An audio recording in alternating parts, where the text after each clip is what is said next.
Recently, we sailed on Norwegian Prima, the first Prima class ship from Norwegian Cruise Line. From the earliest reveals of this class, Norwegian promised not only a new design, new features, and more favorable passenger-to-space ratios, but also larger staterooms.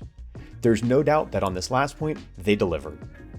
Our standard balcony room on Norwegian Prima's first Caribbean cruise was like nothing we'd experienced on any ship of any brand. The design, decor, and yes, the amount of space we had were all remarkable. The stateroom bathroom, shower, bed, and balcony all had surprises of their own as well. It's not an exaggeration to say that we'll probably miss elements of this room every time we sail in any other standard room on other ships. I'm Bill from cruisehabit.com, and in this video, we'll give you a tour of that room, show you the features, and point out what we loved as well as a couple of things we wished were different.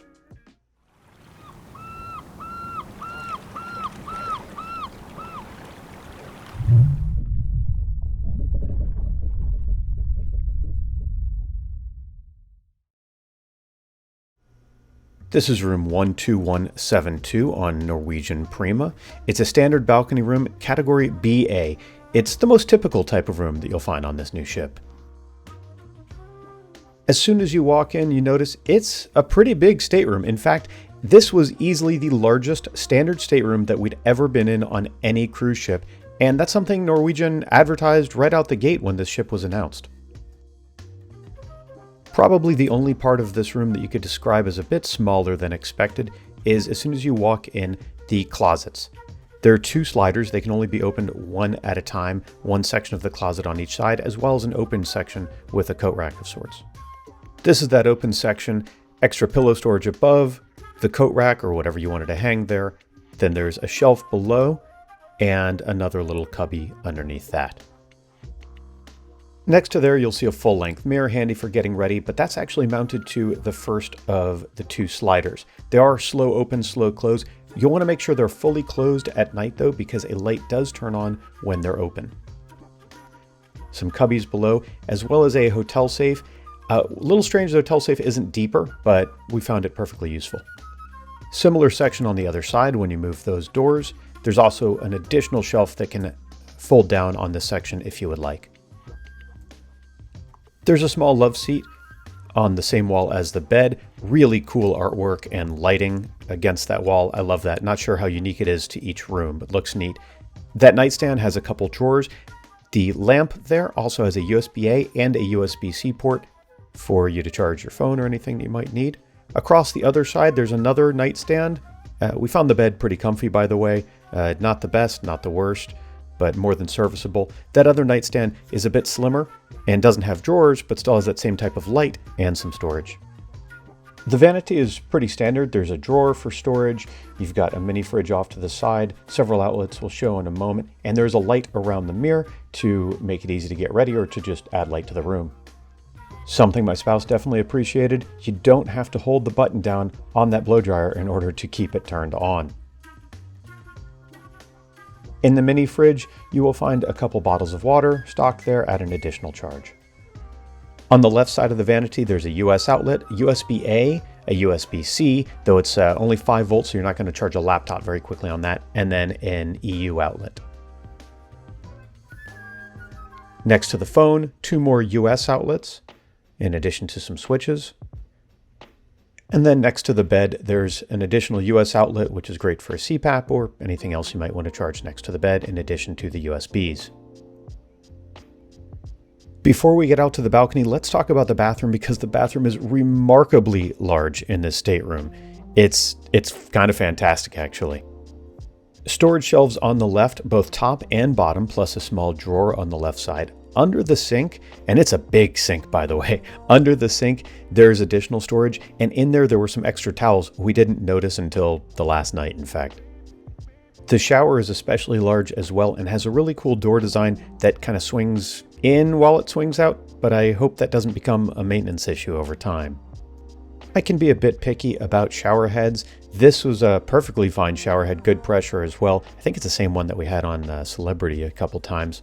There are toiletries in the bathroom, 2 shelves for your own toiletries, and a foot bar. I know it can be hard to demonstrate properly the size of a shower in a ship, but this should give you some idea that you're really able to spread out in here. I also should have taken this laundry line down.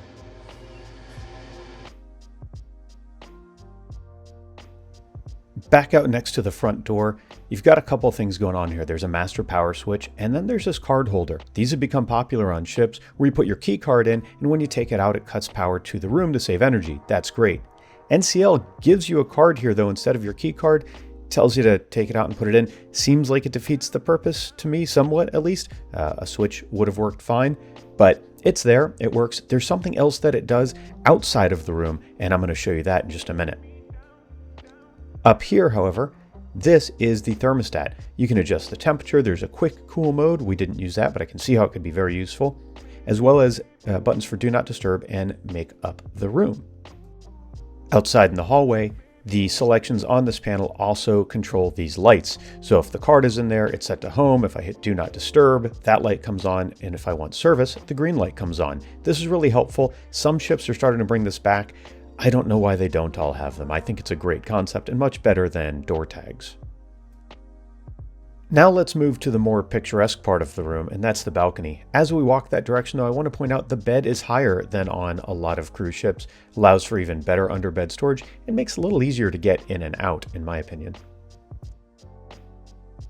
Outside, however, we get to the balcony. It's a very sizable balcony in both depth and width. There are two rather comfortable chairs. You have the glass divider. These chairs, they don't recline. It's not large enough quite for that, but they are adjustable so you can lean back a little more if you want a more relaxed seating position. Beautiful view looking down the aft of the ship. We can see one of the slides. I think that's drop coming off the side maybe. The Deck 8 promenade, where you've got that glass walkway. There's seating for restaurants out there. There are infinity pools that are a bit out of view. Some unique features. Here we are looking forward. If you like that tour of room 12172 on Norwegian Prima, do us a favor and click like, subscribe, and ring the bell so you can catch more of our videos. If you didn't like it, well, subscribe anyway and maybe you'll like some of the others. The room really was a surprisingly large and aesthetically pleasing space. Our only regret? With so much to do and see on Norwegian Prima, we didn't have as much time in the room as we might have liked, and that's not something I can say about too many other rooms we've had at sea. If you're interested in trying out Norwegian Prima for yourself, click here to check out our daily videos from our cruise so you can see more of the ship and what it was like to experience her. To help support our channel and to get a free quote from our friends and partners, check the links below or head to cruisehabit.com/help.